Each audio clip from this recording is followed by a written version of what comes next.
Good afternoon. Good afternoon, ma'am. Good afternoon, ma'am. Okay, നമ്മുടെ transfer of patients അല്ലേ പഠിച്ചുകൊണ്ടിരിക്കുന്നത് chapter. എവിടെ വരെയാണ് കഴിഞ്ഞ ക്ലാസ്സിൽ എടുത്ത് നിർത്തിയത്? എയർ ട്രാൻസ്പോർട്ട് പറഞ്ഞു. The patients who are more likely to get benefit from air transport പറഞ്ഞിട്ടുള്ള ആ ഒരു ഭാഗവും പറഞ്ഞില്ലേ? പറഞ്ഞു മാം. ഓക്കെ, അത്രയും കംപ്ലീറ്റ് ആയി അല്ലേ? Next accompanying the patient start ചെയ്യണം. Yes, ma'am. ഓക്കെ.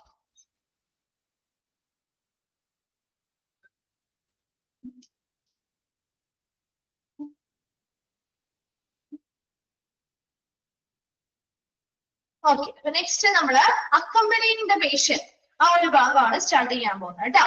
അപ്പൊ accompanying the patients എന്ന് പറഞ്ഞാൽ എന്താണ്? പേഷ്യന്റിനെ അനുഗമിക്കലാണ് അല്ലെ. അപ്പൊ നമുക്കൊരു പേഷ്യന്റിനെ ട്രാൻസ്ഫർ ചെയ്യണമെങ്കിൽ അവരുടെ കൂടെ ആരെങ്കിലും ഒക്കെ ചിലപ്പോൾ ആ പേഷ്യന്റിന്റെ കണ്ടീഷൻ അനുസരിച്ച് അനുഗമിക്കേണ്ടതായിട്ട് വരും. ട്രാൻസ്ഫർ ചെയ്യുമ്പോൾ കൂടെ പോവേണ്ടതായിട്ട് വരും അല്ലെ. It is normally suggested to have at least 2 proficient personnel accompanying the patient to be shifted.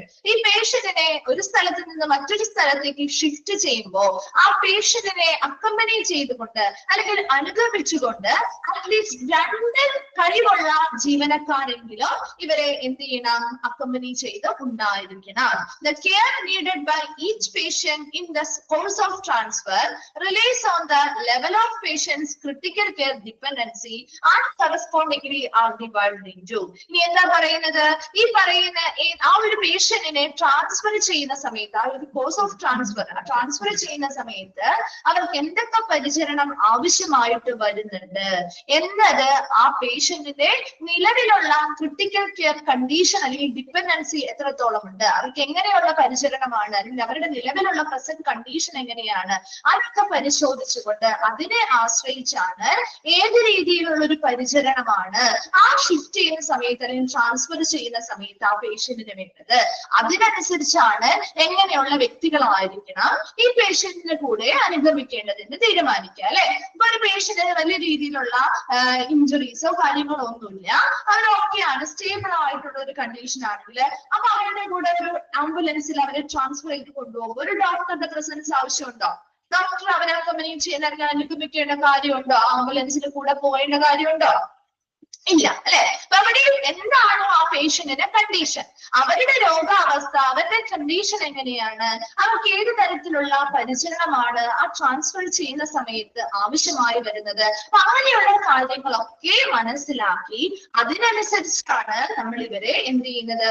ഏത് പേഷ്യന്റിന്റെ കൂടെ ഏത് ജീവനക്കാരൻ ഏത് വ്യക്തികളായിരിക്കണം അനുഗമിച്ചു പോവേണ്ടത് എന്ന് തീരുമാനിക്കുന്നത്. അറ്റ്ലീസ്റ്റ് ഒരു പേഷ്യന്റിനെ ഷിഫ്റ്റ് ചെയ്യുമ്പോൾ അറ്റ്ലീസ്റ്റ് ഒരു 2 കഴിവുള്ള പ്രൊഫഷണൽ ആയിട്ടുള്ള ജീവനക്കാര് അവരുടെ കൂടെ ഉണ്ടായിരിക്കണം. അതിൽ ചിലപ്പോ അത് ഡോക്ടേഴ്സ് ആവാം, അതോ പേഷ്യന്റിന്റെ കണ്ടി ചിലപ്പോൾ നേഴ്സ് ആവാം, അല്ലെങ്കിൽ ചിലപ്പോൾ പാരാമെഡിക്കൽ സ്റ്റാഫുകളാവാം. അറ്റ്ലീസ്റ്റ് 2 പേരെങ്കിലും അവരുടെ കൂടെ ഉണ്ടായിരിക്കും. അത് ആരൊക്കെയായിരിക്കണം ആരായിരിക്കണം വേണ്ടത് എന്ന് തീരുമാനിക്കുന്നത് ആ പേഷ്യന്റിന്റെ മെഡിക്കൽ കണ്ടീഷനും അവരുടെ പരിചരണവുമായി ബന്ധപ്പെട്ട ആവശ്യകതകൾക്കും അനുസരിച്ചാണ്. ക്ലിയർ ആണോ? ഓക്കെയാണോ? ആദ്യത്തെ ഒരു ചെറിയ പാരഗ്രാഫ്.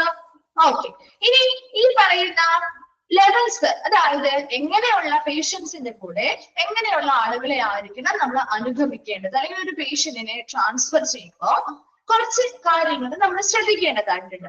അതിനായിട്ട് പേഷ്യന്റിനെ നമ്മൾ 4 ലെവലുകളായിട്ട് തിരിച്ചിരിക്കുന്നു. അവരുടെ കണ്ടീഷൻ അനുസരിച്ചാണ് തിരിച്ചിരിക്കുന്നത്.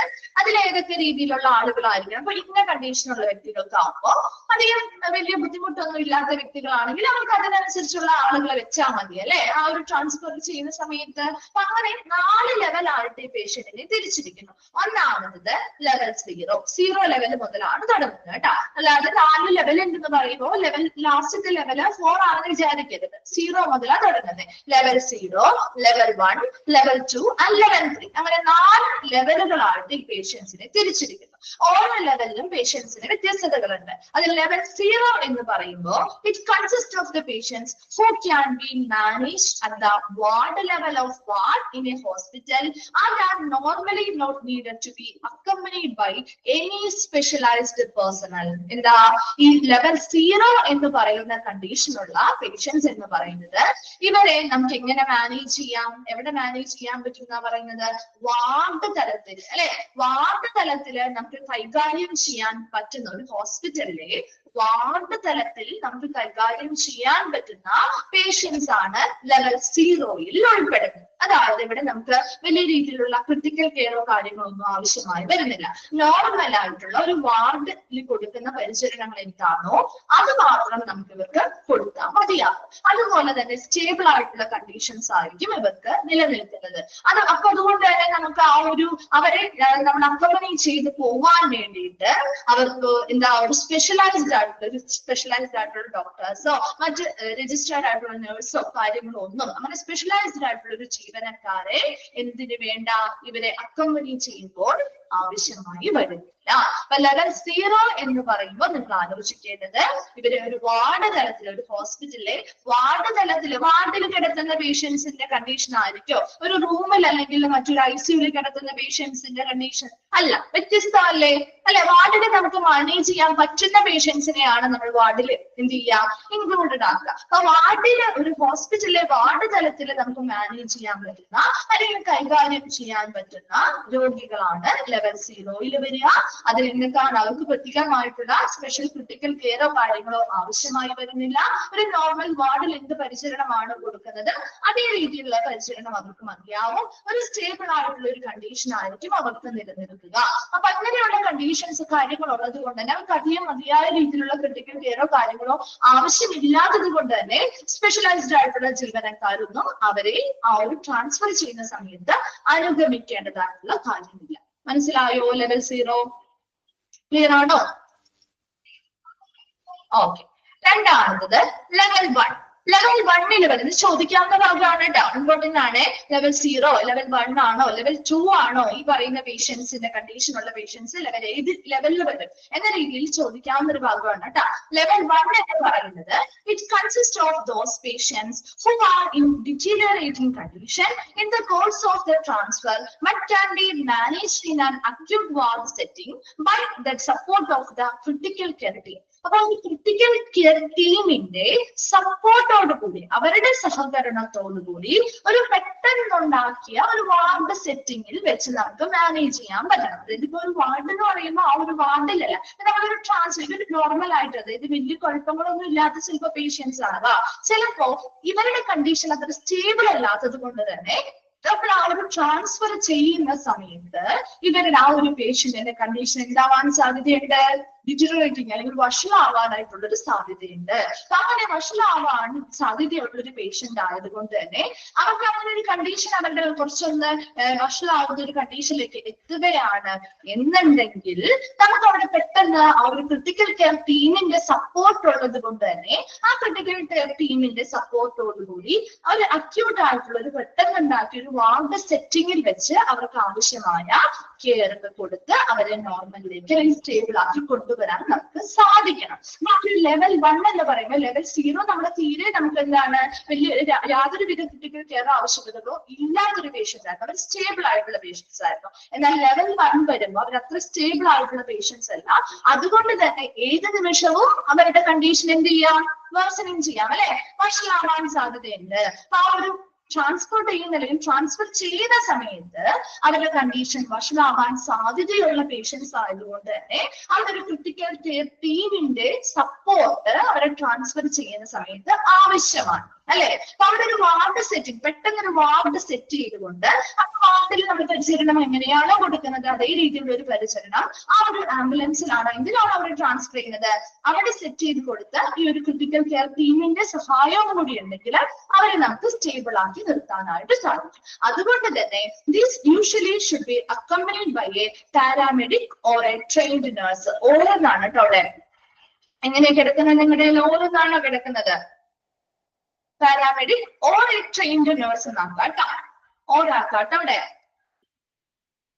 ഓക്കെ, ഇപ്പൊ ഈ ഒരു ലെവൽ 1ലുള്ള ആളുകളെ പേഷ്യൻസിനെ നമുക്ക് എങ്ങനെയാണ് ആ ഒരു ട്രാൻസ്ഫർ ചെയ്യുന്ന സമയത്ത് അവരെ അനുഭവിക്കേണ്ടത് ഒരു പാരാമെഡിക്കൽ അല്ലെങ്കിൽ ഒരു ട്രെയിൻഡ് ആയിട്ടുള്ള നേഴ്സിന്റെ സഹായം നമുക്ക് ആവശ്യമാണ്. ക്ലിയർ ആണോ? ലെവൽ 1ലുള്ള ആളുകളുടെ കാര്യം.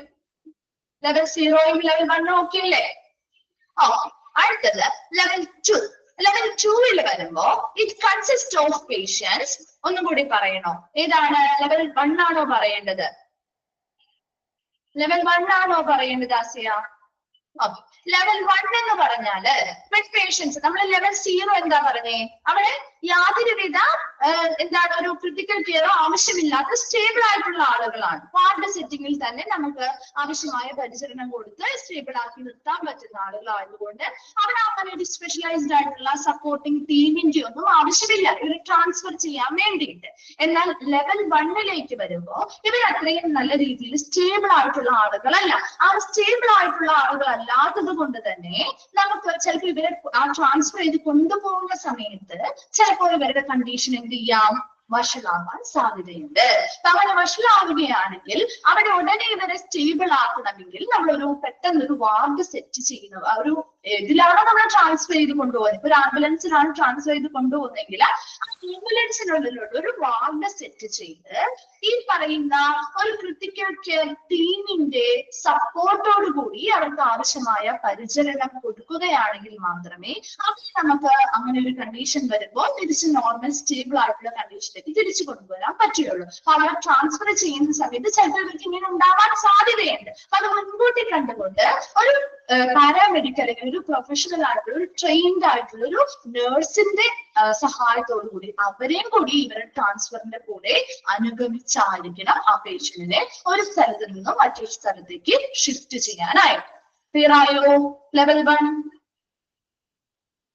ഓ, ലെവൽ 2 എന്ന് പറയുമ്പോൾ it consist of patients who are in need of observation or intervention for failure of single organ system and have to be accompanied by trained and proficient personnel. ഇനി എന്താ?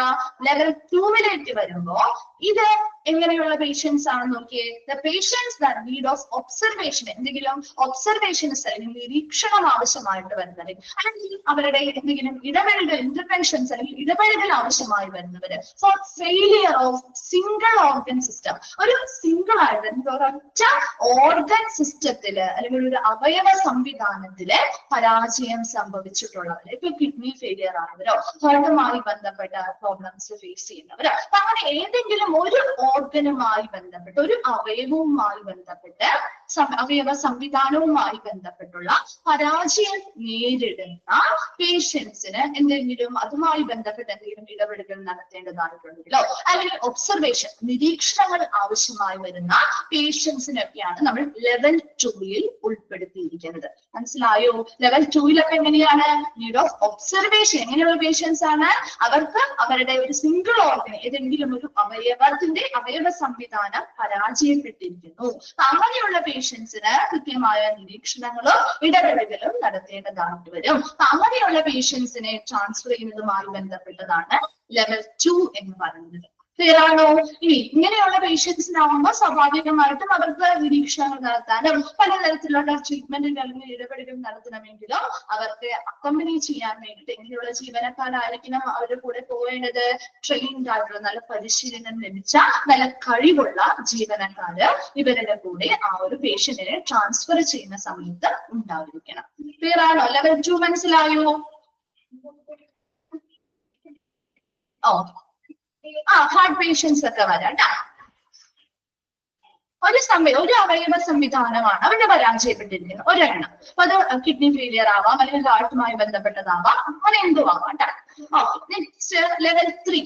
Level 3 എന്ന് പറയുമ്പോൾ it consist of patients with need of advanced respiratory care during the transport with the support of at least 2 failing organ systems. These patients must be accompanied by a competent doctor along with a nurse and a paramedic. അതായത് ഈ level 3 എന്ന് പറയുമ്പോൾ ഇവിടെ 2 organ systems, അതായത് ഇത് നമ്മൾ നേരത്തെ ചുമ്പിൽ പറഞ്ഞ മറ്റേ സിംഗിൾ ഓർഗൻ, അവരുടെ ഒരു ഒറ്റ അവയവ സംവിധാനം പരാജയപ്പെട്ടു എന്ന് വിചാരിക്കാം. എന്നാൽ ചില പേഷ്യൻസിന് ഒന്നിൽ കൂടുതൽ, അതായത് 2 അവയവ സംവിധാനങ്ങളൊക്കെ പരാജയപ്പെടും. ഇപ്പൊ ഹാർട്ട് ഫെയിലിയർ ഉണ്ടാവാം, അതോടൊപ്പം തന്നെ ചിലപ്പോൾ അവരുടെ കിഡ്നിയും കൂടി ഫെയിലിയർ ആയിട്ടുണ്ടാകും. മനസ്സിലായോ? അപ്പൊ ചിലപ്പോൾ വലിയൊരു എന്തെങ്കിലും ഇപ്പൊ ഒരു കിഡ്നി ട്രീറ്റ്മെന്റ് എടുത്തുകൊണ്ടിരിക്കുന്ന ഒരാളാണ് വെച്ച്, അപ്പൊ ഓൾറെഡി അവരുടെ കിഡ്നി ഫെയിലിയർ ആണ്. അതേസമയം ഒരു ആന്റിബയോട്ടിക്സ് എടുക്കുന്നു, അല്ലെങ്കിൽ മറ്റെന്തെങ്കിലും മരുന്നുകളുടെയൊക്കെ സൈഡ് എഫക്ട്സ് മൂലമോ അങ്ങനെ എന്തെങ്കിലും കാരണത്താല് പെട്ടെന്ന് അവർക്ക് ഹാർട്ടുമായി ബന്ധപ്പെട്ട ഒരു ഹാർട്ട് അറ്റാക്കോ കാര്യങ്ങളോ കൂടി ഒരുമിച്ച് വരികയാണ്. അപ്പൊ അതൊരു 2 സിസ്റ്റം, ഓർഗൻ സിസ്റ്റം, 2 അവയവ സംവിധാനങ്ങളുടെ ഒരു പരാജയം അവർക്ക് ഉണ്ടാവുന്ന വ്യക്തികളാണെങ്കിൽ അവർക്ക് കുറച്ചും കൂടി അഡ്വാൻസ്ഡ് ലെവലിലുള്ള പരിചരണങ്ങൾ ആവശ്യമല്ലേ? കുറച്ചും കൂടി നല്ല രീതിയിലുള്ള ഒരു ക്രിട്ടിക്കൽ കെയർ ആവശ്യമായിട്ടുള്ള പേഷ്യൻസ് അല്ലേ?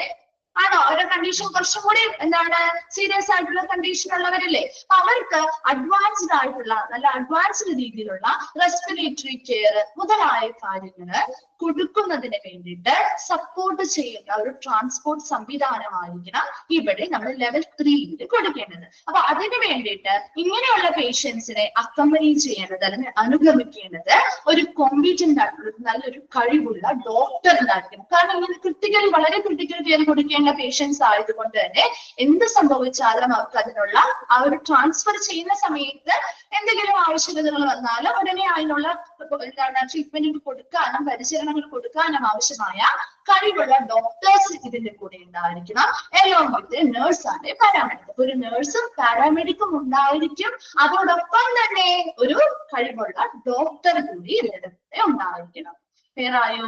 ലെവൽ 3 നിങ്ങൾ ഓർക്കേണ്ടത് ഒരു ഓർഗൻ അല്ല ഇവർക്ക് വന്നിരിക്കുന്ന പരാജയം സംഭവിച്ചിരിക്കുന്നത്, 2 ഓർഗൻസ്, 2 അതിൽ കൂടുതൽ 2 ഓർഗൻ സംവിധാനങ്ങളെങ്കിലും അവയവ സംവിധാനങ്ങളെങ്കിലും പരാജയം സംഭവിച്ച പേഷ്യൻസ് ആകുമ്പോൾ അവർക്ക് അത്രയും ക്രിട്ടിക്കൽ ആയിട്ടുള്ള പേഷ്യൻസ് ആയതുകൊണ്ട് തന്നെ അവർക്ക് നല്ല രീതിയിലുള്ള അഡ്വാൻസ് ലെവലിലുള്ള റെസ്പിറേറ്ററി കെയറും കാര്യങ്ങളൊക്കെ കൊടുക്കാൻ വേണ്ടി സജ്ജീകരിച്ചിട്ടുള്ള ഒരു ടൈപ്പ് ഓഫ് ട്രാൻസ്ഫർ ആയിരിക്കണം ഇവിടെ നടക്കേണ്ടത്. അപ്പൊ അതിനുവേണ്ടി ആ പേഷ്യൻസിനെ അക്കമ്പനി ചെയ്യാൻ അനുഗമിക്കാൻ വേണ്ടിയിട്ട് ഒരു കോമ്പീറ്റന്റ് ഡോക്ടർ ഉണ്ടാവും, അതോടൊപ്പം ഒരു നഴ്സും പാരാമെഡിക്കും ഉണ്ടായിരിക്കും. ക്ലിയർ ആണോ? ആ ഒരു ലെവൽ 1, 2, 3, 4 ആ ഒരു 4 ലെവൽസും ഒന്ന് വായിച്ചു നോക്കിയേ. 0 മുതൽ 3 വരെയുള്ള ലെവൽസ് ഒന്ന് വായിച്ചു നോക്കിയേ.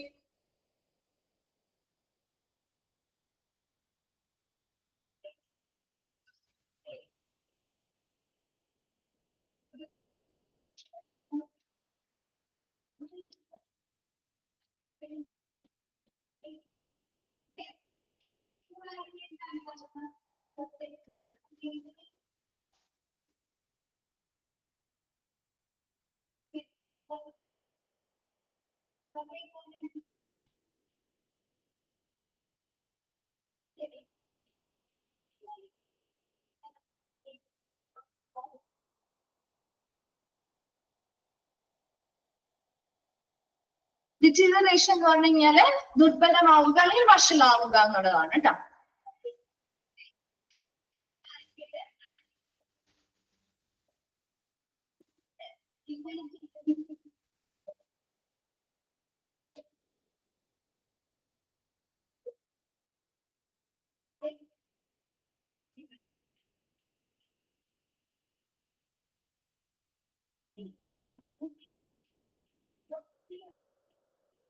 പ്രൊഫഷൻ എന്ന് പറഞ്ഞാൽ കഴിവുള്ള ജീവനക്കാരൻ.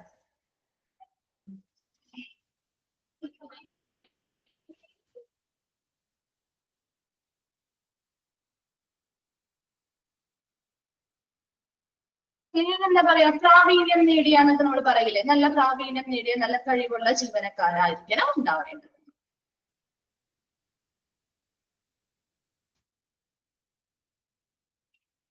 ഓക്കെ, ക്ലിയർ ആണല്ലോ.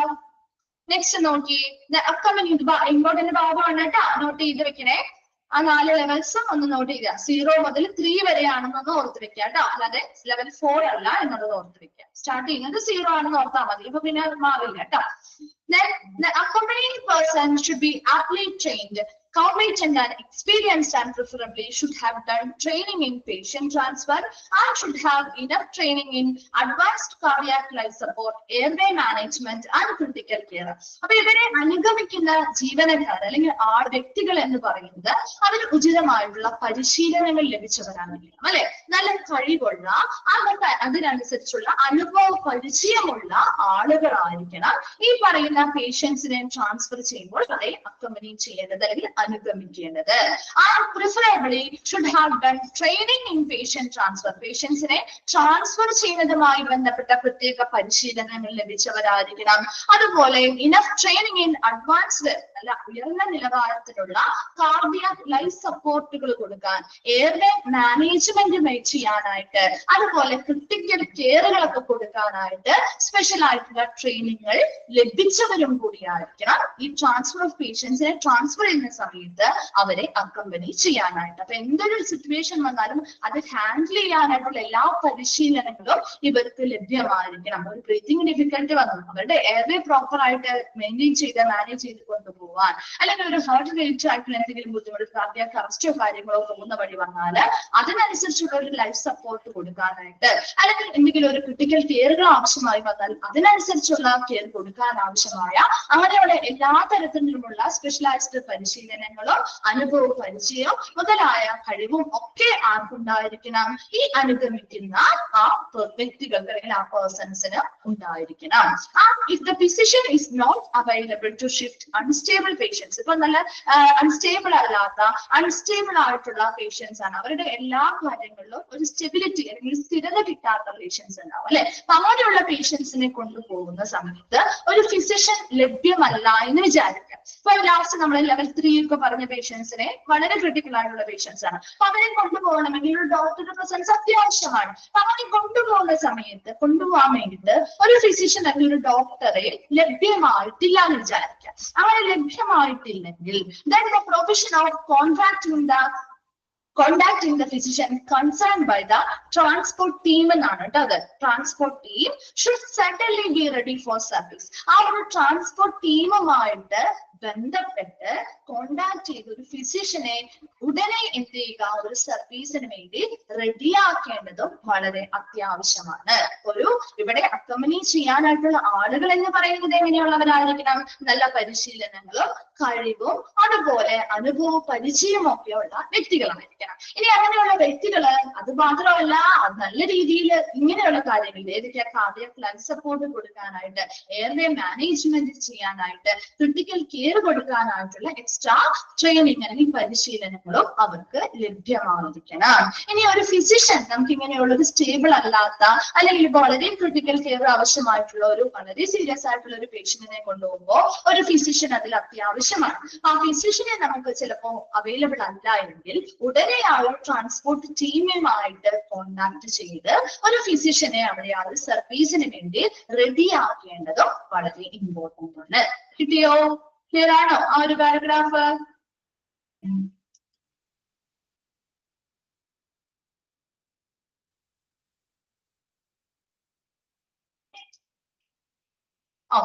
അടുത്തതാണ് എക്യുപ്മെന്റ്, ഡ്രഗ് ആൻഡ് മോണിറ്ററിംഗ്.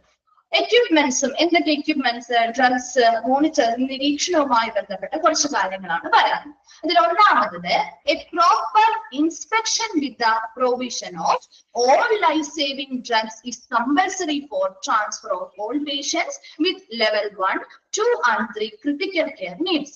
അപ്പൊ ഇവിടെ ഒരു പ്രോപ്പർ ആയിട്ടുള്ള ഒരു ഇൻസ്പെക്ഷൻ അല്ലെങ്കിൽ ഒരു പരിശോധന നമ്മൾ നടത്തേണ്ടതായിട്ടുണ്ട്.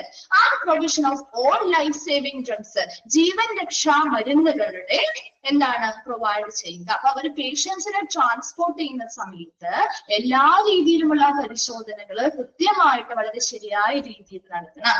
എല്ലാ ജീവൻ രക്ഷാ മരുന്നുകളും അത് നിർബന്ധമായിട്ടും ആ പേഷ്യന്റിനെ ട്രാൻസ്ഫർ ചെയ്യുന്ന സമയത്ത് പ്രധാനമായിട്ടും എങ്ങനെയുള്ള ലെവലിലുള്ള പേഷ്യൻസാ? Level 1, to 3. കാരണം എന്താ, ക്രിട്ടിക്കൽ കെയറിലുള്ള ആവശ്യകതകൾ കൂടുതലുള്ള ലെവലാണ് അല്ലെ. ലെവൽ 0 ഇങ്ങനെയുള്ള ഒരു ജീവൻ രക്ഷാ മരുന്നുകളുടെ ആവശ്യകതകൾ വരുന്നുണ്ടോ? ഏറ്റവും കൂടുതൽ വരുന്നത് ഏത് ലെവലിനാ? ലെവൽ 1, 2, 3 അല്ലെ. അപ്പൊ അങ്ങനെ പ്രത്യേകിച്ച് ലെവൽ 1, 2, 3 മുതലായിട്ടുള്ള ലെവലിലുള്ള ക്രിട്ടിക്കൽ കെയർ ആവശ്യമായി വരുന്ന സന്ദർഭങ്ങളിൽ ഈ പേഷ്യൻസിനെ കൊണ്ടുപോകുന്ന സമയത്ത് എല്ലാ പേഷ്യൻസിനെയും അങ്ങനെയുള്ള എല്ലാ പേഷ്യൻസിനെയും ട്രാൻസ്ഫർ ചെയ്യുന്ന സമയത്ത് നിർബന്ധമായിട്ടും ജീവൻ രക്ഷാ മരുന്നുകള് നൽകിയിട്ടുണ്ടോ, അവരുടെ കൃത്യമായ പരിശോധനകൾ അതിന്റെ നടത്തിയോ എന്നൊക്കെ ഉറപ്പുവരുത്തേണ്ടതായിട്ടുണ്ട്. Then the transfer ambulance should be prepared with all the drugs and devices needed for airway operation, oxygenation, ventilation, hemodynamic monitoring and resuscitation. ഇനി എങ്ങനെയൊരു നമ്മളൊരു ട്രാൻസ്ഫർ ചെയ്യാൻ വേണ്ടി ഒരു ആംബുലൻസിനെ തയ്യാറാക്കുമ്പോൾ ആ ആംബുലൻസിൽ ഈ പറയുന്ന എല്ലാ ജീവൻ രക്ഷാ മരുന്നുകളും അതോടൊപ്പം തന്നെ എയർവേ ഓപ്പറേഷൻസ്, ഇപ്പൊ ബ്രീത്തിങ് ഡിഫിക്കൽട്ടി ഒക്കെ വന്നാൽ അവരുടെ എയർവേ ഓപ്പൺ ആക്കി വെക്കാൻ വേണ്ടിയിട്ടുള്ള അതിനനുസരിച്ചുള്ള ഡിവൈസുകൾ ഉണ്ടാകണം. ഓക്സിജനേഷൻ കൊടുക്കുക, ഓക്സിജൻ മതിയായ ഓക്സിജൻ നൽകാനുള്ള ഡിവൈസുകള്, വെന്റിലേറ്റേഴ്സ്, അതുപോലെ ഹീമോഡൈനാമിക് മോണിറ്ററിംഗ്. എന്താണ് ഹീമോഡൈനാമിക് മോണിറ്ററിംഗ് എന്ന് പറഞ്ഞാൽ? രക്തക്കുഴലുകളിലുള്ള രക്തപ്രവാഹത്തെ കുറിച്ചും അതിന്റെ മർദ്ദത്തെയൊക്കെ നിരീക്ഷിക്കുന്നതിന് വേണ്ടിയിട്ട് ഹീമോഡൈനാമിക് മോണിറ്ററുകൾ ഉണ്ടായിരിക്കും. ആ റെസസിറ്റേഷൻ പുനരുജ്ജീവനവുമായി ബന്ധപ്പെട്ട ഉപകരണങ്ങള്, മരുന്നുകള്, ഇവയെല്ലാം നിർബന്ധമായിട്ടും ആ ഒരു ട്രാൻസ്ഫർ ചെയ്യുന്ന ആ ഒരു ആംബുലൻസില് തയ്യാറാക്കി വെച്ചിരിക്കണം. അപ്പൊ ഫസ്റ്റ് പോയിന്റ് എന്താണ് പറഞ്ഞത്? ഒരു പ്രോപ്പർ ആയിട്ടുള്ള ഒരു പരിശോധന എന്തിനെ കുറിച്ചാ? ആ ഒരു പേഷ്യന്റിനെ ട്രാൻസ്ഫർ ചെയ്യുന്ന സമയത്ത് പ്രത്യേകിച്ച് ഏതൊക്കെ ലെവലിലുള്ള പേഷ്യൻസ് ആണ്? 1, 2, 3 ലെവൽ 1, 2, 3 ഈ 3 ലെവലിലുമുള്ള ക്രിട്ടിക്കൽ കെയർ ആവശ്യമായിട്ട് വരുന്ന പേഷ്യൻസിനെ ട്രാൻസ്ഫർ ചെയ്യുമ്പോൾ നിർബന്ധമായിട്ടും ജീവൻ രക്ഷാ മരുന്നുകൾ അതിനുണ്ടെന്ന് ഉറപ്പുവരുത്തുക. അതിനുവേണ്ടി മതിയായ പരിശോധനകളും നടത്തുക. അപ്പൊ ഈ ട്രാൻസ്ഫർ ചെയ്യുന്ന ഒരു ആംബുലൻസ് ആ ട്രാൻസ്ഫർ ചെയ്യുന്നതിന് മുൻപ് തന്നെ എല്ലാ രീതിയിലുമുള്ള ഇങ്ങനെയുള്ള മരുന്നുകളായിക്കോട്ടെ, ആവശ്യമായ ഡിവൈസുകളായിക്കോട്ടെ, അതിപ്പോ എയർവേ ഓപ്പറേഷൻസ് അവരുടെ ബ്രീത്തിങ്ങുമായി ബന്ധപ്പെട്ട് ഡിഫിക്കൽറ്റി വന്നാൽ ഉടനെ അവരുടെ എയർവേ പാസേജ് ഒക്കെ നല്ല രീതിയിൽ ശരിയാക്കി കൊടുക്കാൻ വേണ്ടിയിട്ടുള്ള ഉപകരണങ്ങൾ വേണം. ഓക്സിജൻ നൽകാൻ വേണ്ടിയിട്ടുള്ളത് വെന്റിലേറ്ററുകള്, അതുപോലെ രക്തക്കുഴലുകളിലെ രക്തപ്രവാഹത്തെയും അതിന്റെ മർദ്ദത്തെയും നിരീക്ഷിക്കുന്നതിന് വേണ്ടിയിട്ടുള്ള ഹീമോഡൈനാമിക് മോണിറ്ററുകള്, ആൻഡ് റെസസിറ്റേഷൻ പുനരുജ്ജീവനവുമായി ബന്ധപ്പെട്ട ഉപകരണങ്ങളും മരുന്നുകളും ഇതെല്ലാം ഓൾറെഡി നമ്മൾ ട്രാൻസ്ഫർ ചെയ്യുന്നതിന് മുൻപ് തന്നെ ഈ ആംബുലൻസിൽ, ഏത് ആംബുലൻസിലാണോ നമ്മൾ ട്രാൻസ്ഫർ ചെയ്യാൻ പോകുന്നത് ആ ആംബുലൻസിൽ പ്രിപ്പയർ ചെയ്ത് വെച്ചിട്ടുണ്ട്, അല്ലെങ്കിൽ തയ്യാറാക്കി സജ്ജീകരിച്ച് വെച്ചിട്ടുണ്ടെന്ന് ഉറപ്പുവരുത്തണം. ക്ലിയർ ആണോ ഫസ്റ്റ് പോയിന്റ്? ഓക്കെ ആണോ? രണ്ടാമത്തത്, all inspection needs to be confirmed before the beginning of transfer together with the starting of infusion drugs. ഇങ്ങനെയുള്ള എല്ലാ പരിശോധനകളും നമ്മൾ എപ്പോഴാ ചെയ്യേണ്ടത്? ട്രാൻസ്ഫർ ചെയ്യുന്ന സമയത്താണോ? നമ്മൾ ചില ടൂറൊക്കെ പോവാറുണ്ട് അല്ലെ. നമ്മൾ ടൂർ പോകുമ്പോ എങ്ങനെയാ? നമ്മൾ ഓൾറെഡി സാധനങ്ങളൊക്കെ നേരത്തെ തയ്യാറാക്കി വെക്കും ഇല്ലേ? ബാഗ് നേരത്തെ തയ്യാറാക്കി വെക്കാറില്ലേ? അതോ പോകുന്ന വഴിക്കാണോ ബാഗിൽ എല്ലാ സാധനങ്ങളും വെച്ചിട്ടുണ്ടോ എന്നൊക്കെ പരിശോധിക്കുന്നത്? പോകുന്നതിന് മുമ്പ് ഒന്നും കൂടി ചെക്ക് ചെയ്യും അല്ലെ.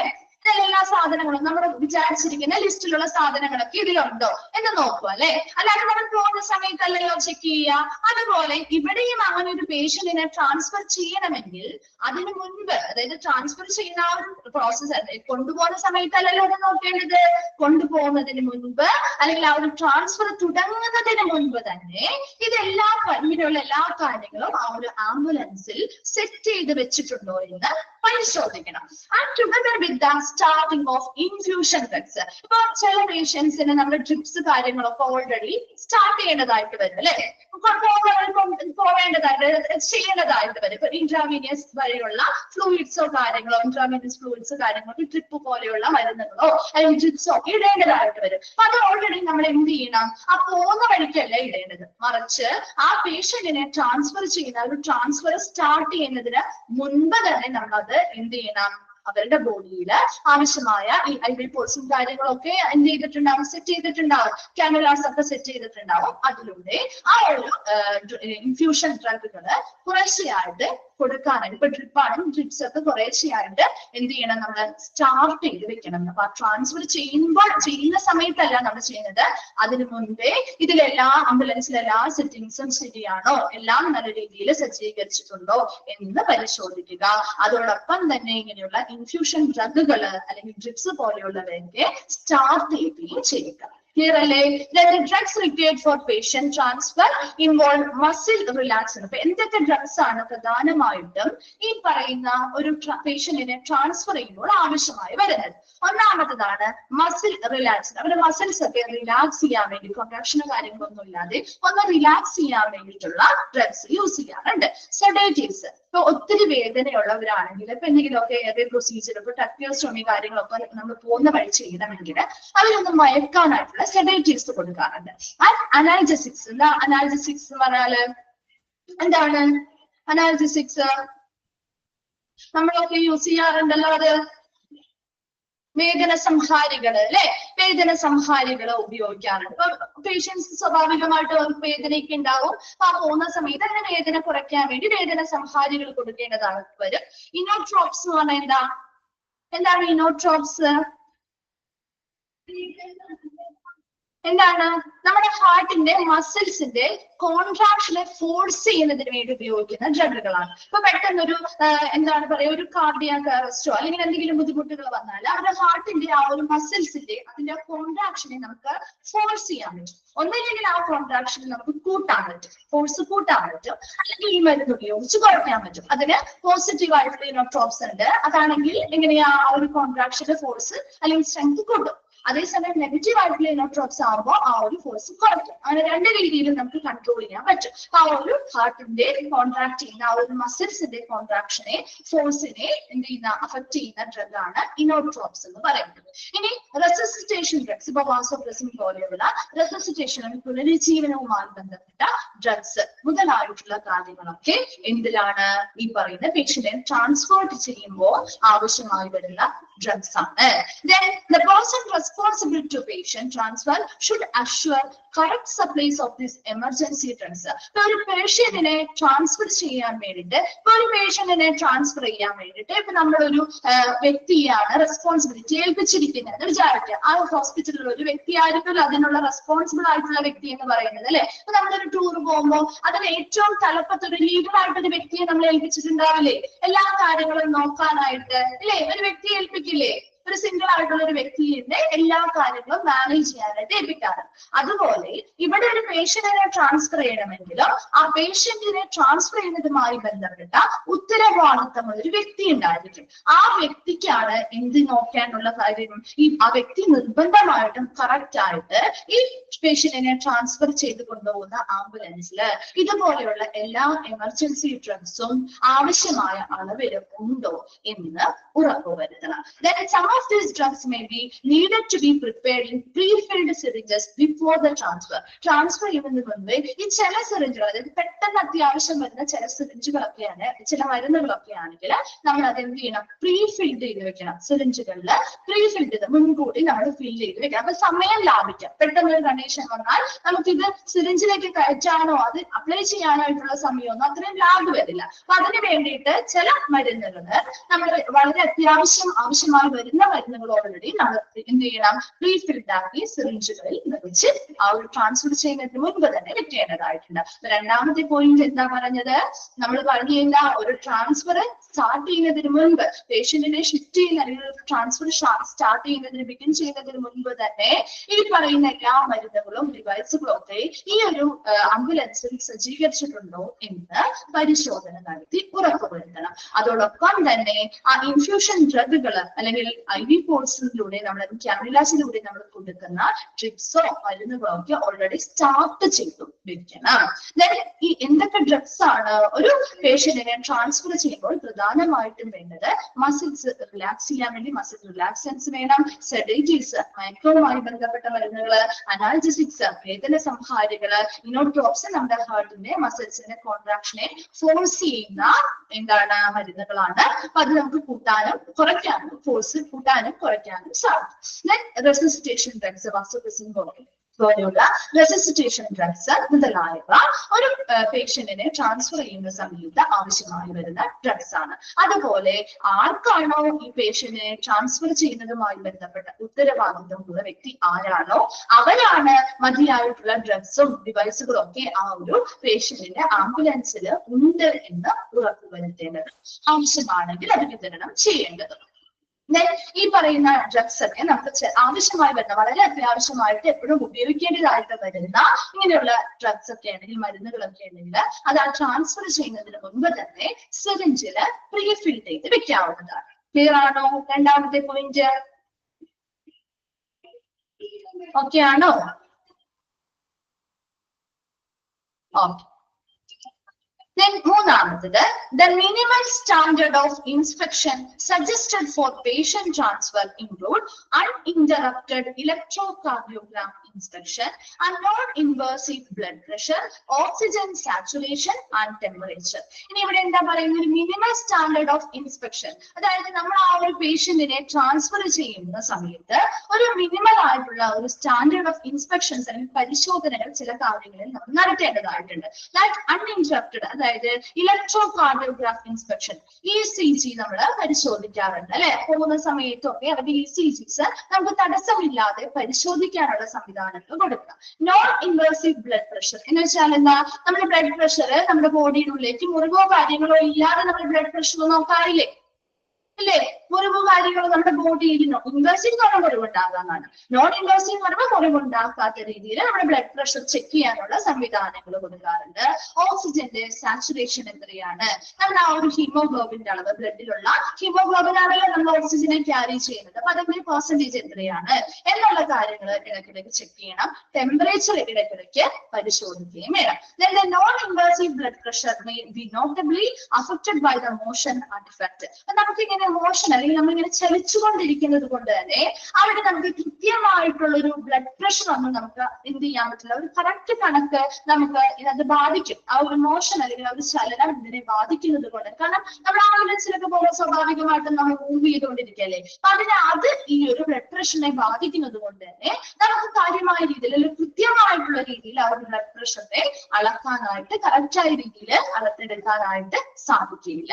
And so it may be cautious to use invasive blood pressure inspection in a selected subset of patients. ഏറ്റവും കൂടുതൽ വളരെ ശ്രദ്ധ വേണ്ടത് ഇത് നോൺ ഇൻവേസീവ് എന്ന് പറഞ്ഞാൽ മുറിവുണ്ടാക്കാത്ത രീതിയിലുള്ള ബ്ലഡ് പ്രഷർ ചെക്ക് ചെയ്യുന്നതാണ്. ഇനി മുറിവുണ്ടാക്കിക്കൊണ്ട് നമ്മുടെ ബ്ലഡ് വെസൽസിലൂടെയോ കാര്യങ്ങളിലൂടെയോ ബ്ലഡ് പ്രഷർ ചെക്ക് ചെയ്യണമെങ്കിൽ അതെങ്ങനെയായിരിക്കണം? വളരെയധികം ശ്രദ്ധ കൊടുത്തുകൊണ്ട് ആവശ്യമായിട്ട് വരുന്ന സെലക്ടഡ് പേഷ്യൻസിനെ മാത്രമായിരിക്കണം ആ ഒരു ട്രാൻസ്ഫർ ചെയ്യുന്ന സമയത്ത് ഇങ്ങനെയുള്ള ഇൻവേസീവ് ആയിട്ടുള്ള ബ്ലഡ് പ്രഷർ നോക്കാൻ അല്ലെങ്കിൽ പരിശോധന നടത്തേണ്ടത്. അപ്പൊ മൂന്നാമത്തെ പോയിന്റിൽ പറഞ്ഞത് നമ്മൾ ട്രാൻസ്ഫർ ചെയ്യുന്ന സമയത്തും കുറച്ചധികം പരിശോധനകൾ ആ പേഷ്യന്റിന് നൽകേണ്ടതായിട്ടുണ്ട്. ഒന്നാമതാണ് തടസ്സമില്ലാത്ത രീതിയിൽ ECG ഇൻസ്പെക്ഷൻ നടത്തുക അല്ലെങ്കിൽ പരിശോധന നടത്തണം. ആ പോകുന്ന സമയത്ത് അവരുടെ ഹാർട്ട് ബീറ്റിലെ കാര്യങ്ങളോ വ്യത്യാസങ്ങളുണ്ടോ എന്നറിയാൻ വേണ്ടിയിട്ടാണ്.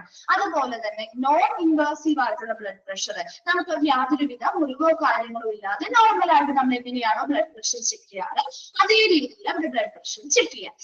ഓക്സിജന്റെ അളവ്, ബ്ലഡിലുള്ള ഓക്സിജൻ ക്യാരി ചെയ്തു കൊണ്ടുപോകുന്ന ഹീമോഗ്ലോബിന്റെ പെർസെന്റേജ് എത്രയാണ് എന്ന് നോക്കാം. ടെമ്പറേച്ചർ എത്രത്തോളം ഉണ്ട്, ചേഞ്ച് ആവുന്നുണ്ടോ എന്നൊക്കെ ശ്രദ്ധിക്കാം. ഇനി ഈ ഒരു നോൺ ഇൻവേസീവ് ബ്ലഡ് പ്രഷർ അല്ലെങ്കിൽ നമ്മുടെ മുറിവുണ്ടാക്കാത്ത രീതിയിൽ ഇങ്ങനെ ബ്ലഡ് പ്രഷർ ചെക്ക് ചെയ്യുന്നത് ചിലപ്പോൾ ആക്യുറേറ്റ് ആയിട്ട് വരണമെന്നില്ല. കാരണം നമ്മൾ മൂവ് ചെയ്തുകൊണ്ടിരിക്കുന്നതിനനുസരിച്ച് ചിലപ്പോൾ അതിനെ ബാധിക്കുന്നത് കൊണ്ട് തന്നെ മൂവ്മെന്റ് ഇതിനെ ബാധിക്കുന്നത് കൊണ്ട് കൃത്യമായിട്ട് ചെയ്യാൻ ചിലപ്പോൾ കൃത്യമായിട്ടുള്ള ഒരു അളവ് അല്ലെങ്കിൽ കറക്റ്റ് മെഷർമെന്റ് നമുക്ക് കിട്ടണമെന്നില്ല. അപ്പൊ അങ്ങനെയുള്ള സെലക്റ്റഡ് ആയിട്ടുള്ള പ്രത്യേകമായിട്ടുള്ള ചില പേഷ്യൻസിന് മാത്രം നമുക്ക് ഇൻവേസീവ് ആയിട്ടുള്ള രീതിയിൽ മുറിവുണ്ടാക്കിക്കൊണ്ട് ബ്ലഡ് വെസൽസിലൂടെയോ നമുക്ക് എന്ത് ചെയ്യാൻ പറ്റണം? ബ്ലഡ് പ്രഷർ എടുക്കുന്ന ആ ഒരു പരിശോധന നടത്തേണ്ടതായിട്ട് വരും. അത് വളരെ ശ്രദ്ധാപൂർവം വളരെ സെലക്റ്റഡ് ആയിട്ടുള്ള പേഷ്യൻസിന് മാത്രമാണ് ചെയ്യേണ്ടത്. ക്ലിയർ ആണോ? മൂന്നാമത്തെ point.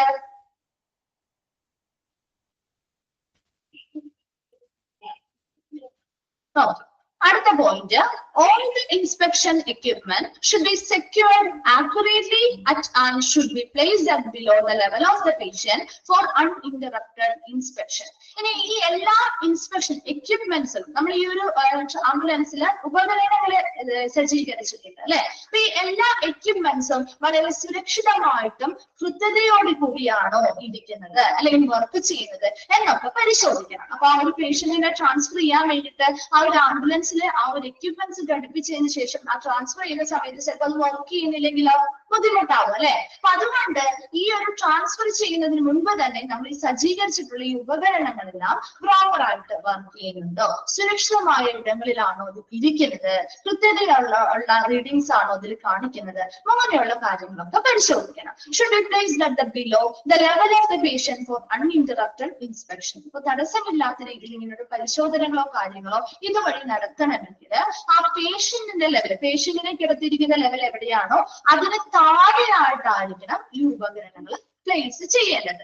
Then the electrical devices must be functional on battery power with the provision of extra batteries during transfer. Transfer ചെയ്യുന്ന സമയത്ത് ഈ പറയുന്ന ഇലക്ട്രിക്കൽ ഡിവൈസുകളൊക്കെ എങ്ങനെയാ പ്രവർത്തിക്കേണ്ടത്? ബാറ്ററി പവർ ആണ്. കാരണം ഒരു ആംബുലൻസ് അല്ലേ, നമുക്കപ്പോ എപ്പോഴും ചാർജ് ചെയ്യാനോ കാര്യങ്ങളുടെ ഫെസിലിറ്റി കുറവായിരിക്കും അല്ലെ, ഇലക്ട്രിസിറ്റി ഒന്നും ഇല്ല. അപ്പൊ അതുകൊണ്ട് ബാറ്ററി പവറിൽ വർക്ക് ചെയ്യുന്ന ഇലക്ട്രിക് ഡിവൈസുകൾ ആയിരിക്കണം. ഇനി ആവശ്യമായി വരികയാണെങ്കിൽ ട്രാൻസ്ഫറിന്റെ സമയത്ത് വരികയാണെങ്കിൽ എക്സ്ട്രാ ബാറ്ററി ഒക്കെ ആവശ്യമായി വരികയാണെങ്കിൽ അത് കൂടി സൂക്ഷിച്ചിരിക്കണം. അപ്പൊ 4ാമത്തെ പോയിന്റ് എന്താ പറഞ്ഞത്? എക്യുപ്മെന്റ്സുകൾ അല്ലെങ്കിൽ അവിടെ നമ്മൾ സജ്ജീകരിച്ചിട്ടുള്ള ഉപകരണങ്ങളെല്ലാം കൃത്യമായി പരിശോധിക്കണം. അതെല്ലാം നല്ല രീതിയിൽ വർക്ക് ചെയ്യുന്നുണ്ടോ, ശരിയായി വളരെ സേഫ് ആയിട്ടുള്ള ഇടങ്ങളിലാണോ നമ്മൾ അത് വെച്ചിരിക്കുന്നത്, അങ്ങനെയുള്ള കൃത്യതയുണ്ടോ, അതിന്റെ ആക്യുറസി എങ്ങനെയാണ്, ഇതെല്ലാം നമ്മൾ പരിശോധിച്ച് വേണം എന്ത് ചെയ്യാനായിട്ട് പേഷ്യൻസിനെ ആ ഒരു ആംബുലൻസ് സജ്ജീകരിക്കാനായിട്ട്. അങ്ങനെ എപ്പോഴും ആ ഒരു എക്യുപ്മെന്റ്സ് പ്ലേസ് ചെയ്യേണ്ടത് എവിടെയാണ്? ഒരിക്കലും പേഷ്യൻസിന്റെ ലെവലിന് മുകളിലല്ല സെറ്റ് ചെയ്യേണ്ടത്. ആ പേഷ്യന്റിന്റെ ലെവല്, പേഷ്യൻസിനെ കിടക്കുന്ന ലെവൽ എവിടെയാണോ അതിന് താഴെയായിട്ടായിരിക്കണം. ഒരു തടസ്സവും കാര്യങ്ങളോ കൂടാതെ നമുക്കത് ചെയ്യാൻ വേണ്ടിയിട്ടും സേഫ് ആകുന്നതിന് വേണ്ടിയിട്ടും സുരക്ഷിതമാകുന്നതിന് വേണ്ടിയിട്ടും ഈ ഉപകരണങ്ങൾ താഴെയായിരിക്കണം പ്ലേസ് ചെയ്യേണ്ടത്. ഇനി ഇങ്ങനെയുള്ള ഇലക്ട്രിക് എക്യുപ്മെന്റ്സ് അല്ലെങ്കിൽ ഡിവൈസുകൾ എപ്പോഴും ബാറ്ററി പവറിൽ വർക്ക് ചെയ്യുന്നതായിരിക്കണം. ആവശ്യമായി വരികയാണെങ്കിൽ എക്സ്ട്രാ ബാറ്ററിയുടെ ഒരു സപ്പോർട്ട് കൂടി അതിൽ ഉണ്ടായിരിക്കണം. ക്ലിയർ ആണോ? അപ്പോൾ ഇതിന്റെ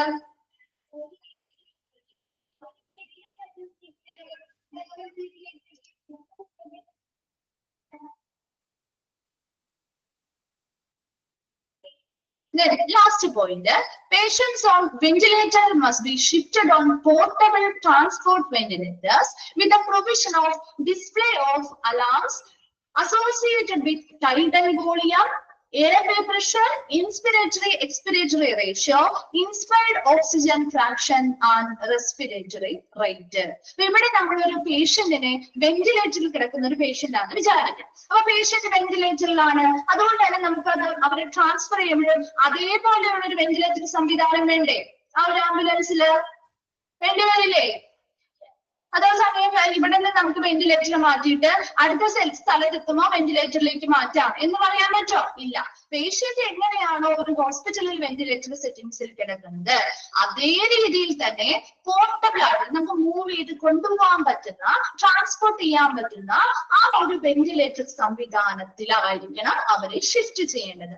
ആദ്യം അവരെങ്ങനെയാണോ അവരുടെ വെന്റിലേറ്ററിൽ ഉണ്ടായിരുന്നത് അതേ സംവിധാനങ്ങളും വെന്റിലേഷൻ സംവിധാനങ്ങള് അവർക്ക് ഈ പറയുന്ന പേഷ്യന്റിനെ ട്രാൻസ്ഫർ ചെയ്യുമ്പോഴും കൊടുക്കേണ്ടതായിട്ടുണ്ട്. With the provision of display of alarms, അതിന് വേണ്ടിയിട്ട് അതുപോലെ ഇവരുടെ ഓരോ കാര്യങ്ങളും കൃത്യമായിട്ട് നിരീക്ഷിക്കുന്നതിന് വേണ്ടിയും ഡിസ്പ്ലേ ചെയ്ത് കാണിക്കുന്നതിന് വേണ്ടിയൊക്കെ അലാംസ് എന്ത് ചെയ്യുക? സെറ്റ് ചെയ്യുക. Associated with tidal volume. എന്താണ് ഒരു ടൈഡൽ വോളിയം? എന്താണ് ഒരു ടൈഡൽ വോളിയം എന്ന് പറയുന്നത്? ഒരു നോർമൽ ബ്രീത്ത് ചെയ്യുന്ന സമയത്ത് നമ്മൾ എയർ എന്ത് ചെയ്യും? ഇൻഹേൽ ചെയ്യും അല്ലെ? ആണോ? എയർ ഇൻഹേൽ ചെയ്യും, എക്സ്ഹലേഷൻ നടത്തും അല്ലെ? നമ്മൾ ശ്വസിക്കും, തിരിച്ചും എന്ത് ചെയ്യുന്നു? ഓക്സിജനെ ശ്വസിക്കുന്നു, കാർബൺ ഡൈ ഓക്സൈഡിനെ പുറന്തള്ളുന്നു. അപ്പൊ ആ ഒരു നോർമൽ ബ്രീത്തുമായി ബന്ധപ്പെട്ട് ആ ഒരു എത്രത്തോളം എയർ ഇൻഹേൽ ചെയ്യുന്നുണ്ട് അതിന്റെ എമൗണ്ട്, അല്ലെങ്കിൽ എത്രത്തോളം എക്സലേഷൻ എയർ എക്സലേറ്റ് ചെയ്യുന്നുണ്ട് അതിന്റെ എമൗണ്ടിനെയാണ് ടൈഡൽ വോളിയം എന്ന് പറയുന്നത്.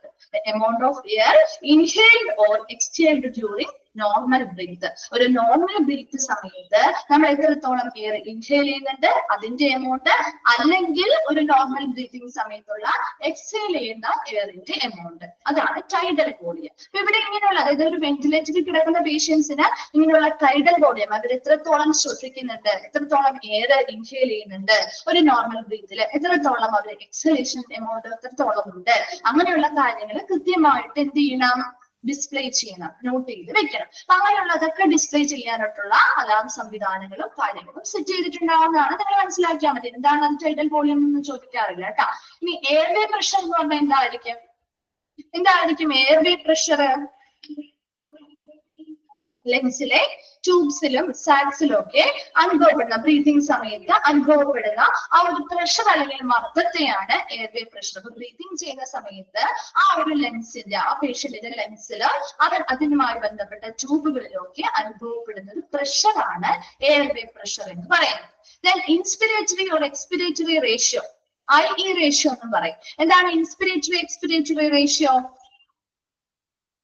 ഇൻസ്പിരേഷന് വേണ്ടി സ്പെൻഡ് ചെയ്യുന്ന ടൈമും എന്തുമായിട്ട് കമ്പയർ ചെയ്യുന്നു?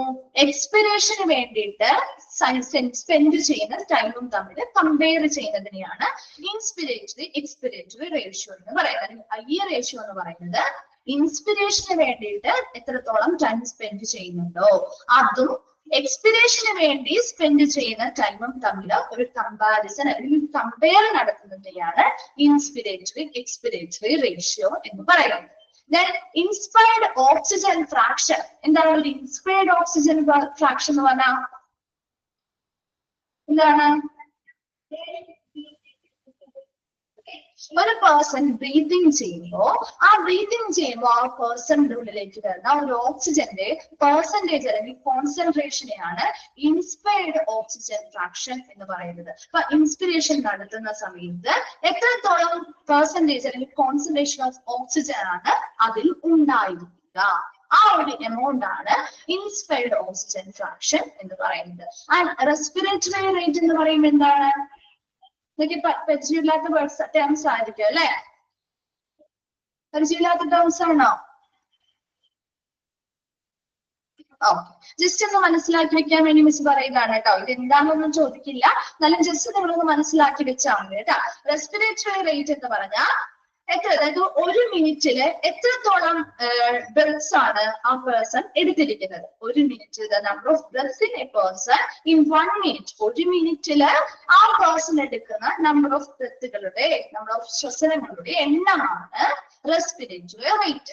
അപ്പൊ ഇത്രയും കാര്യങ്ങൾ ജസ്റ്റ് നിങ്ങളൊന്ന് മനസ്സിലാക്കി വെച്ചാൽ മതി. അപ്പൊ ഇങ്ങനെയുള്ള എല്ലാ കാര്യങ്ങളും ഈ വെന്റിലേറ്ററിൽ കിടക്കുന്ന ഒരു പേഷ്യന്റ് ആയതുകൊണ്ട് അവരെ കൃത്യമായിട്ട് നമ്മൾ ഡിസ്പ്ലേ ചെയ്യും. അത് എങ്ങനെയാണ് അതിന്റെ റേറ്റ്, റേഷ്യോ കാര്യങ്ങളൊക്കെ കൃത്യമായിട്ട് ഡിസ്പ്ലേ ചെയ്യാൻ വേണ്ടി അതിനനുസരിച്ചുള്ള എക്യുപ്മെന്റ്സും കാര്യങ്ങളൊക്കെ ഡിസ്പ്ലേ അലാറം ഒക്കെ സെറ്റ് ചെയ്ത് വെച്ചുകൊണ്ട് ഡിസ്പ്ലേ ഡിവൈസുകളും കാര്യങ്ങളൊക്കെ സെറ്റ് ചെയ്ത് പ്രൊവൈഡ് ചെയ്തുകൊണ്ടുള്ള ഒരു പോർട്ടബിൾ ആയിട്ടുള്ള ട്രാൻസ്പോർട്ട് വെന്റിലേറ്റർ ആണ്. അത് ട്രാൻസ്പോർട്ട് ചെയ്ത് പോർട്ടബിൾ ആയിട്ട് നമുക്ക് പുറത്തേക്ക് കൊണ്ടുപോകാൻ പറ്റുന്ന രീതിയിലുള്ള ഒരു വെന്റിലേറ്റർ സെറ്റപ്പ് ഒക്കെ സെറ്റ് ചെയ്തിട്ടുള്ളതായിരിക്കണം വെന്റിലേറ്ററിൽ കിടക്കുന്ന പേഷ്യൻസിനെ ട്രാൻസ്ഫർ ചെയ്യാനായിട്ട്. അവർ ഷിഫ്റ്റ് ചെയ്യുമ്പോൾ ഇങ്ങനെയുള്ള കാര്യങ്ങൾ ശ്രദ്ധിക്കേണ്ടതാണ് പറയാം.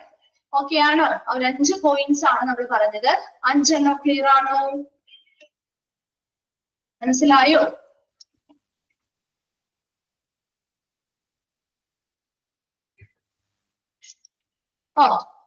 അടുത്തത് സ്പെഷ്യൽ. ഇത് ഇമ്പോർട്ടന്റ് ആണോ എന്ന് വെച്ചാൽ നിങ്ങളൊന്ന് വായിച്ചു വെച്ചാൽ മതി കേട്ടോ. എക്യുപ്മെന്റ്സ് ആൻഡ് മോണിറ്ററിംഗിന് വായിച്ചു വെച്ചാൽ മതി. അല്ലാതെ ഇത് മുഴുവൻ അങ്ങനെ ഇങ്ങനത്തെ പോയിന്റ്സ് ഒന്നും അങ്ങനെ ഇൻക്ലൂഡഡ് ആയത് ഏത്, ഇൻക്ലൂഡഡ് അല്ലാത്തത് ഏതെന്നും അങ്ങനെ ചോദിക്കാറില്ല കേട്ടോ. ജസ്റ്റ് ഒന്ന് വായിച്ചു വെച്ചാൽ മതി കേട്ടോ.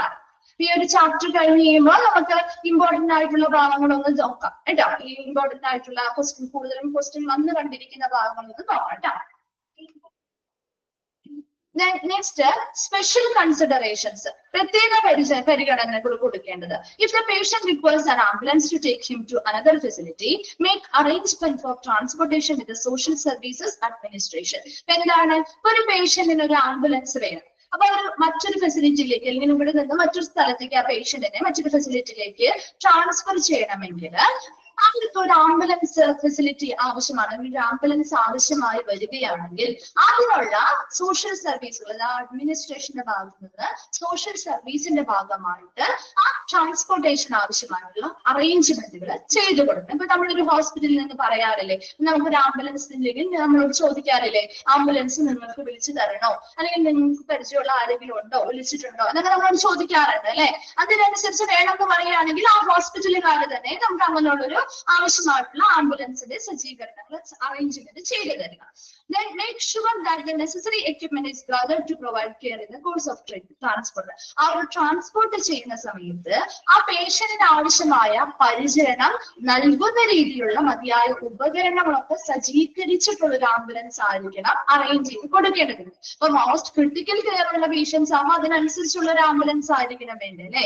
വെന്റിലേറ്റർ സംവിധാനങ്ങളുള്ള ആംബുലൻസ് ആണെങ്കിൽ അതിനനുസരിച്ചുള്ള ആംബുലൻസ് ആണ് നമ്മൾ വിളിക്കേണ്ടത്. അപ്പൊ അങ്ങനെയുള്ള ആരോഗ്യ പരിചരണം എന്തൊക്കെ രീതിയിലുള്ള കെയർ ആണോ അവർക്ക് ആവശ്യമായി വരുന്നത്, ആ ആവശ്യമായി വരുന്ന പരിചരണം കൊടുക്കാൻ ആവശ്യമായ എല്ലാ ഉപകരണങ്ങളും സജ്ജീകരിച്ചിട്ടുള്ള ഒരു ആംബുലൻസ് ആയിരിക്കണം അവർക്ക് അറേഞ്ച് ചെയ്ത് കൊടുക്കേണ്ടത്. അത് ഹോസ്പിറ്റലിന്റെ അഡ്മിനിസ്ട്രേഷൻ വിഭാഗം അവരുടെ സോഷ്യൽ സർവീസുകൾ രംഗത്തിന്റെ ഭാഗമായിട്ട് അറേഞ്ച് ചെയ്ത് കൊടുക്കേണ്ടതാണ്. അപ്പൊ അതാണ് ഒരു സ്പെഷ്യൽ കൺസിഡറേഷൻ എന്ന് പറയുന്നത്. ലാസ്റ്റ് വരുന്നതാണ് ഡോക്യുമെന്റേഷൻ. ഡോക്യുമെന്റേഷനിൽ പറയുന്നത് the authentication of patient transfer is more significant but often missed as part of a transfer.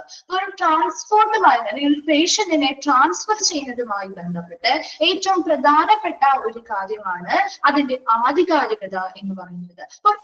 ഇപ്പൊ നമ്മളറിയാം, ഒരു പേഷ്യന്റിനെ ട്രാൻസ്ഫർ ചെയ്യുമ്പോൾ അത് വളരെ ആധികാരികമായിട്ടാണ് നമ്മൾ ട്രാൻസ്ഫർ ചെയ്യുക അല്ലെ. ഇപ്പൊ ഒരു ഫെസിലിറ്റിയിൽ നിന്നും മറ്റൊരു ഹോസ്പിറ്റലിലേക്ക് മാറ്റുന്ന സമയത്ത് അവർക്ക് അതിനനുസരിച്ചുള്ള ലീഗൽ ആയിട്ടുള്ള റിപ്പോർട്ട് കാര്യങ്ങളും ഒക്കെ കൊടുത്തുകൊണ്ടല്ലേ അവരൊരു ആധികാരികതയോടെ അല്ലെങ്കിൽ ഒതന്റിക്കേഷനോട് കൂടിയല്ലേ ആ പേഷ്യൻസിനെ ട്രാൻസ്ഫർ ചെയ്യേണ്ടത് അല്ലെ.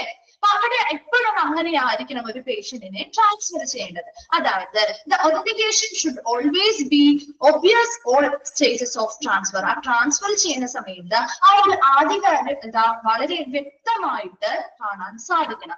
അതായത് ഇപ്പൊ ഇവരുടെ കൂടെ നമ്മൾ ആ പേഷ്യൻസിന്റെ റെക്കോർഡ് കാര്യങ്ങളൊക്കെ നമ്മൾ ലീഗൽ ആയിട്ടുള്ള റിപ്പോർട്ട് കാര്യങ്ങളൊക്കെ കൊടുത്തു വിടുന്നുണ്ട്. അങ്ങനെ ഒരു ആധികാരികതയോടുകൂടി അല്ലെങ്കിൽ ഇവിടെ ഇവർക്ക് ഇന്ന രീതിയിലുള്ള ട്രീറ്റ്മെന്റ് കാര്യങ്ങളാണ് കിട്ടിയിരിക്കുന്നത്, ഇനി അവർക്ക് ഫർദർ ട്രീറ്റ്മെന്റ് അല്ലെങ്കിൽ കണ്ടിന്യൂറ്റി വേണ്ടത് ഇന്നതിനാണ്, അങ്ങനെയുള്ള എല്ലാ കാര്യങ്ങളും അടങ്ങിയിട്ടുള്ള ഒരു ലീഗൽ റിപ്പോർട്ടുകളോട് കൂടിയാണ് ഇവരെ വിടേണ്ടത് അല്ലെ. അപ്പൊ അവിടെ ആ ഒരു report, legal report that the patient was transferred, it must consist of the patient's condition, reason to transfer, names and designation of referring and receiving clinicians, and details and status of important signs before the transfer, and clinical events during the transfer and the treatment given. അപ്പൊ ഈ ഒരു legal report ഇവരുടെ കൂടെ കൊടുത്തുവിടുന്ന, അവരെ transfer ചെയ്യുമ്പോൾ കൊടുത്തുവിടുന്ന ഈ legal report അല്ലെങ്കിൽ ആധികാരികമായിട്ടുള്ള ഈ ലീഗൽ റിപ്പോർട്ടുകളിൽ എന്തൊക്കെ കാര്യങ്ങൾ അടങ്ങിയിരിക്കണം എന്നാ പറയുന്നത്?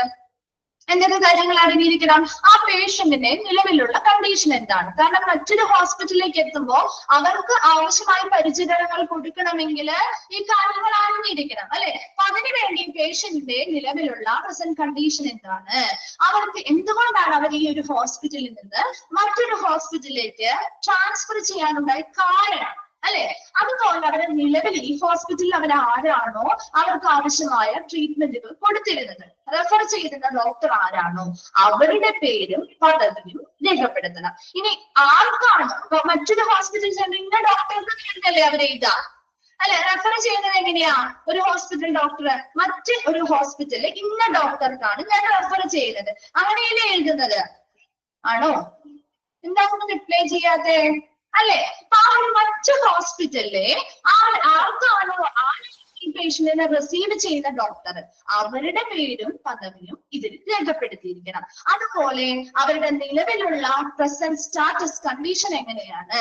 ഇനി അവരെ ട്രാൻസ്ഫർ ചെയ്യുന്നതിന് മുൻപ് നമ്മൾ വൈറ്റൽ സയൻസ് ഒക്കെ ചെക്ക് ചെയ്യും അല്ലെ. അങ്ങനെ വൈറ്റൽ സയൻസ് ഒക്കെ ചെക്ക് ചെയ്യുമ്പോൾ എന്തെങ്കിലുമൊക്കെ ചില വ്യത്യാസങ്ങളൊക്കെ കണ്ടിട്ടുണ്ടെങ്കിൽ അത് പ്രത്യേകമായിട്ട് നോട്ട് ചെയ്യണം. അവർക്ക് എന്തൊക്കെ ട്രാൻസ്ഫർ ചെയ്യുന്ന സമയത്ത് അവർക്ക് എന്തൊക്കെ ചികിത്സാപരമായ കാര്യങ്ങളാണോ ചെയ്തു കൊടുത്തിരിക്കുന്നത് അത് നോട്ട് ചെയ്യണം. എന്തൊക്കെ ട്രീറ്റ്മെന്റുകൾ അവർക്ക് കൊടുത്തു, എന്തൊക്കെ പരിശോധനകൾ അവർക്ക് ട്രാൻസ്ഫർ ചെയ്യുന്ന സമയത്ത് നടത്തി, അങ്ങനെയുള്ള എല്ലാ കാര്യങ്ങളും വിശദമായിട്ട് രേഖപ്പെടുത്തിയിട്ടുള്ള ഒരു ലീഗൽ റിപ്പോർട്ടുകള്, ആധികാരികമായിട്ടുള്ള ലീഗൽ റിപ്പോർട്ടുകളുടെ അടിസ്ഥാനത്തിൽ ഈ സഹായത്തോടു കൂടിയാണ് ഒരു പേഷ്യന്റിനെ ഒരു സ്ഥലത്ത് നിന്നും മറ്റൊരു സ്ഥലത്തേക്ക് ട്രാൻസ്ഫർ ചെയ്യുക. അപ്പൊ അവിടെ ഒരു സ്റ്റാൻഡർഡൈസ്ഡ് ആയിട്ടുള്ള ടെസ്റ്റിമണി അല്ലെങ്കിൽ ഒരു സാക്ഷ്യപത്രം ഇതിന് ആവശ്യമാണ്. Should be used and sustain both for intra and inter hospital transfer. ഹോസ്പിറ്റലിന് അകത്തുള്ള ഒരു ഡിപ്പാർട്ട്മെന്റിൽ നിന്ന് മറ്റൊരു ഡിപ്പാർട്ട്മെന്റിലേക്ക് കൊണ്ടുപോകുന്നതാവാം, അല്ലെങ്കിൽ മറ്റു ഹോസ്പിറ്റലുകളിലേക്ക് ഈ പേഷ്യന്റിനെ ട്രാൻസ്ഫർ ചെയ്യുന്നതാവാം. അങ്ങനെ എന്തിനു വേണ്ടിയിട്ടും നമുക്കൊരു സാക്ഷ്യപത്രം, ഒരു സ്റ്റാൻഡർഡൈസ്ഡ് ടെസ്റ്റിമോണി അല്ലെങ്കിൽ ഒരു സാക്ഷ്യപത്രം അതിനു വേണ്ടി ഉപയോഗിക്കേണ്ടതായിട്ടുണ്ട്. അതായത് ഈ ലീഗൽ പേപ്പറുകളാണ്, ഇതൊരു സാക്ഷ്യപത്രമായിട്ട് നമുക്ക് ഉപയോഗിക്കാം. ഇങ്ങനെയുള്ള ഈ ലീഗൽ പേപ്പറുകള് should be used for audit purpose. അപ്പൊ നമുക്ക് ഇങ്ങനെ ഒരു സാക്ഷ്യപത്രം, അതായത് ഇന്ന ഡോക്ടർ ഇന്ന ട്രാൻസ്ഫർ എഴുതിയിട്ടുണ്ട്, അത് ഇവിടെ നിന്ന് ഇന്ന പേഷ്യന്റിനെ അങ്ങോട്ടേക്കാണ് അയക്കുന്നത്. അപ്പൊ ഇതെല്ലാം ലീഗലി നമ്മൾ എന്ത് ചെയ്തിട്ടുണ്ട്, റിപ്പോർട്ട് ചെയ്ത് വെച്ചിരിക്കുന്നത് കൊണ്ട് തന്നെ ആ പേഷ്യൻസിന്റെ ട്രാൻസ്ഫറുമായി ബന്ധപ്പെട്ട എന്തെങ്കിലും ഡിഫക്റ്റുകള് അല്ലെങ്കിൽ കുറവുകളോ കാര്യങ്ങളോ ഉണ്ടായിട്ടുണ്ടെങ്കിൽ അതിനെ പരിശോധിക്കാനായിട്ട് നമുക്ക് ഒരു ഓഡിറ്റിംഗ് ചെയ്യാൻ വേണ്ടി ഈ ലീഗൽ പേപ്പേഴ്സ് നമുക്ക് എന്ത് ചെയ്യാം, ഉപയോഗിക്കാം. അല്ലെ? ഉപയോഗിച്ചാൽ ഓഡിറ്റിംഗ് പഠിച്ചതല്ലേ? ഓഡിറ്റ് പഠിച്ചതല്ലേ? പഠിച്ചായിരുന്നു, എടുത്തായിരുന്നു ഓഡിറ്റ്? എടുത്തു. അപ്പൊ ഓഡിറ്റിംഗ് പഠിച്ചതല്ലേ? ഇപ്പൊ നമുക്കറിയാമല്ലോ. അപ്പൊ ഇങ്ങനെ ഒരു ലീഗൽ ഡോക്യുമെന്റ് ആകുന്നത് കൊണ്ട് തന്നെ നമുക്ക് എന്ത് ചെയ്യാം, പേഷ്യൻസിനെ ട്രാൻസ്ഫർ ചെയ്യുന്നതുമായി ബന്ധപ്പെട്ട് എന്തൊക്കെ ഡിഫക്ട്സ് ആണോ അല്ലെങ്കിൽ എന്തൊക്കെ കുറവുകളാണോ വരുന്നത്, അല്ലെങ്കിൽ എന്തൊക്കെ അപര്യാപ്തതകളാണോ ഉള്ളത്, അത് കൃത്യമായിട്ട് പരിശോധിച്ച് അത് ഇംപ്രൂവ് ചെയ്യാനായിട്ടുള്ള കാര്യങ്ങൾ ചെയ്യാൻ വേണ്ടി നമുക്ക് ഇത് ഉപയോഗിക്കാവുന്നതാണ്. അപ്പൊ ആ ഒരു ഓഡിറ്റിങ്ങിന് വേണ്ടിയിട്ട് നമുക്ക് ഈ ലീഗൽ പേപ്പേഴ്സ് എന്ത് ചെയ്യാം, ഉപയോഗിക്കാം. And should be an official handing over. നമുക്കറിയാം ഒരു പേഷ്യന്റിനെ നമ്മൾ ഒഫീഷ്യൽ ആയിട്ടാണ് അവർക്ക് ഹാൻഡ് ഓവർ ചെയ്യുന്നത്, അല്ലെ? ഒരു ഹോസ്പിറ്റലുകാര് മറ്റൊരു ഹോസ്പിറ്റലിൽ ഒഫീഷ്യൽ ആയിട്ടുള്ള രീതിയിലല്ലേ ഈ പേഷ്യന്റിനെ ഇവിടുന്ന് മറ്റൊരു ഹോസ്പിറ്റലിലേക്ക് ഹാൻഡ് ഓവർ ചെയ്യുക, അല്ലേ? ആണ് ഒഫീഷ്യൽ ആയിട്ട്. കാരണം ഈ ലീഗൽ ഡോക്യുമെന്റ്സ് ഒക്കെ അതിന്റെ ഒരു ഭാഗമായിട്ട് വരുന്നതാണ്. വളരെ ഒഫീഷ്യൽ ആയിട്ട് ഇവർ എന്ത് ചെയ്യുന്നുണ്ട്, ഈ ഒരു ട്രാൻസ്ഫറിംഗ് ടീം ആ റിസീവിംഗ് ടീമുമായിട്ട് ഒരു ഒഫീഷ്യൽ ആയിട്ട് അവരൊരു നല്ല രീതിയിൽ ഒരു കമ്മ്യൂണിക്കേഷൻ നടത്തി ഒഫീഷ്യൽ ആയിട്ട് ഇവരെ അവർക്ക് ഹാൻഡ് ഓവർ ചെയ്യുന്ന അല്ലെങ്കിൽ കൈമാറ്റം ചെയ്ത് കൊടുക്കുന്നു. ഇതിൽ ഡിഫറെന്റ് റിപ്പോർട്ട്സ് ഓഫ് ക്ലിനിക്കൽ, ഇപ്പൊ ഇവര് കൈമാറ്റം ചെയ്യുമ്പോൾ അവരോടൊപ്പം തന്നെ അവരുടെ പലതരത്തിലുള്ള ചികിത്സാപരമായ പരിശോധനകൾ നടത്തിയതിന് ഒത്തിരി റിപ്പോർട്ടുകൾ ഉണ്ടാവും, അല്ലെ? ആ ഡയഗ്നോസ്റ്റിക് സ്റ്റഡീസ്, പല രോഗനിർണയം നടത്തിയതുമായി ബന്ധപ്പെട്ടുള്ള ഒത്തിരി റിപ്പോർട്ടുകൾ ഉണ്ടാവും. ഇതെല്ലാം അവർ സ്വീകരിക്കുന്ന ആ ഒരു ടീമിന് കൈമാറുകയും ചെയ്യണം. ക്ലിയർ ആണോ? മനസ്സിലായോ? അപ്പൊ ഡോക്യുമെന്റേഷനിൽ എന്തൊക്കെ കാര്യങ്ങളാണ് നമ്മൾ പറഞ്ഞത്? ഡോക്യുമെന്റേഷൻ എന്ന് പറഞ്ഞാൽ എപ്പോഴും ഒരു പേഷ്യന്റിനെ ട്രാൻസ്ഫർ ചെയ്യുമ്പോൾ അത് ആധികാരികതയോട് കൂടിയായിരിക്കണം ട്രാൻസ്ഫർ ചെയ്യേണ്ടത്.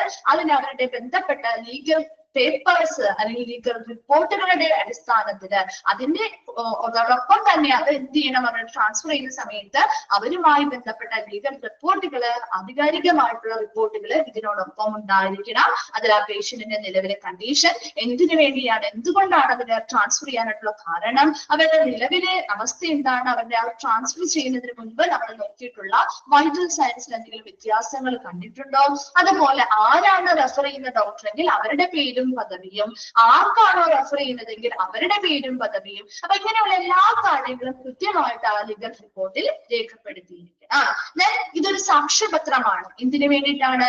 നമുക്കൊരു ഇൻട്രാ ട്രാൻസ്ഫർ, ഹോസ്പിറ്റലിനുള്ളിൽ തന്നെയുള്ള ട്രാൻസ്ഫറിന് വേണ്ടിയോ അല്ലെങ്കിൽ പുറത്തേക്കുള്ള ട്രാൻസ്ഫറിന് വേണ്ടിയോ നമുക്ക് ഇത് ഉപയോഗിക്കാം. അതോടൊപ്പം തന്നെ ഈ ലീഗൽ പേപ്പേഴ്സ് നമുക്ക് ഓഡിറ്റിങ്ങിന് വേണ്ടി ഉപയോഗിക്കാം. എന്തിനു വേണ്ടി? ആ പേഷ്യൻസിന് കൊടുക്കുന്ന ട്രാൻസ്ഫറിൽ എന്തെങ്കിലും അപര്യാപ്തതകൾ ഉണ്ടെങ്കിൽ അത് കണ്ടെത്താനോ അത് ഇൻസ്പെക്ഷൻ അല്ലെങ്കിൽ പരിശോധനകൾ നടത്താനും വേണ്ടി ഈ ഒരു ഓഡിറ്റിന് വേണ്ടി ഈ ഒരു ലീഗൽ പേപ്പേഴ്സ് നമുക്ക് യൂസ് ചെയ്യാവുന്നതാണ്.